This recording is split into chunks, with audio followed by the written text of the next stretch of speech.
So let's do a little thought experiment around taxing wealth.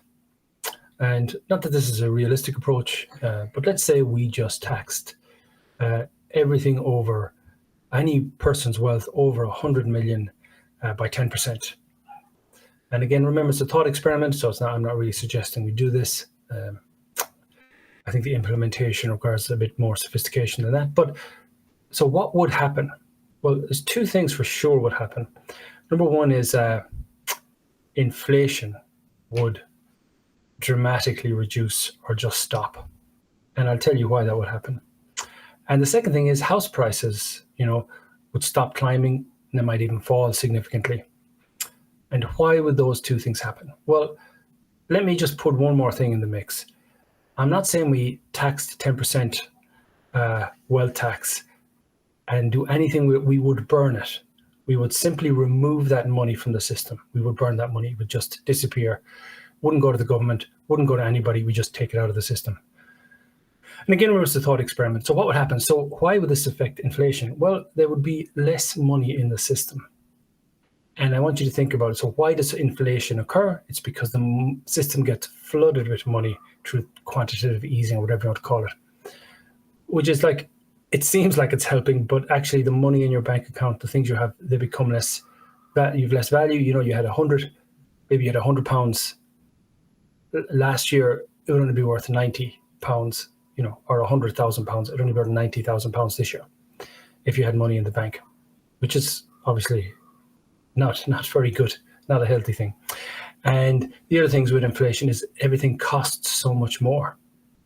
So just think of it, if you had a company and you had 1,000 stocks in that company, right? Each stock would be of a certain value to you. But then what if you issued another 1,000 stocks? Well, then obviously the value of each individual stock is half of what it used to be. It's the same thing with money. If we're just throwing money into the system as a way of solving problems, we're just creating tons of inflation and it's a mess.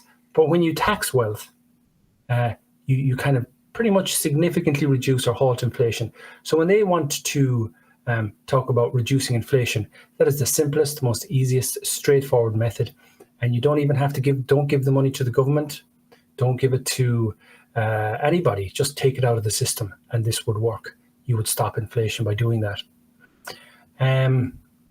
So that's one thing. That's why it stops inflation. And the other thing, house price. Well, if people have limited amount of money they can have, amount of ownership they can, amount of wealth they can have, it's going to limit the amount of property they own. So instead of having, certain people buying up endless amounts of housing, and the more housing they get, the more money they make, so the more housing they can buy. So it's kind of exponential. It puts a limit on that, and there would be just more housing available. So house prices would significantly reduce and become available to the masses again. So that's just a thought experiment to think about how important it is to tax wealth so the system works well. Of course, you could say, how would you do that in practice? You might say, well, anybody who has 100 million would pay 1% wealth tax, increasing that every 200 million would be 2%, 300 million would be 3%, all the way up to 1 billion, which would be 10%. And that would have this impact. Of course, anything you do has costs, and there are negative impacts of this as well, and you would try to moderate those.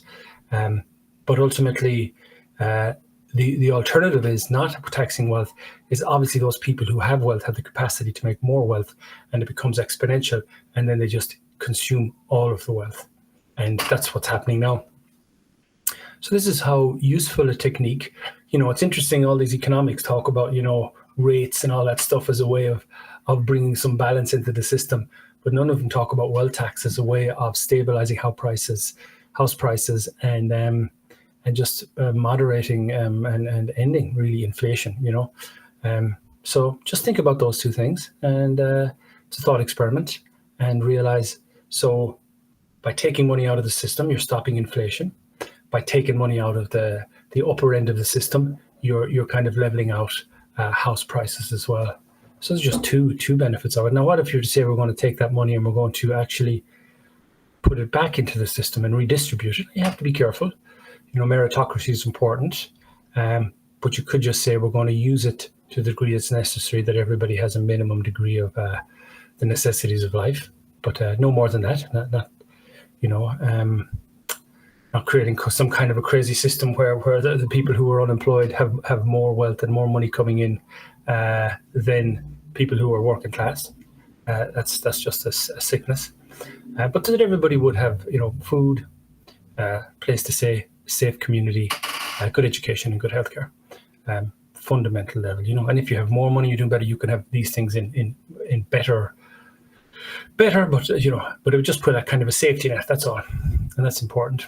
You could do it for that. You could pick some other stuff to do it, but obviously, again, you'd need a high level of organization hygiene, accountability, transparency, feedback, permission, intellectual courage, moral courage, and integrity to make sure that money, because it could easily become a source of tyranny and great power and corruption.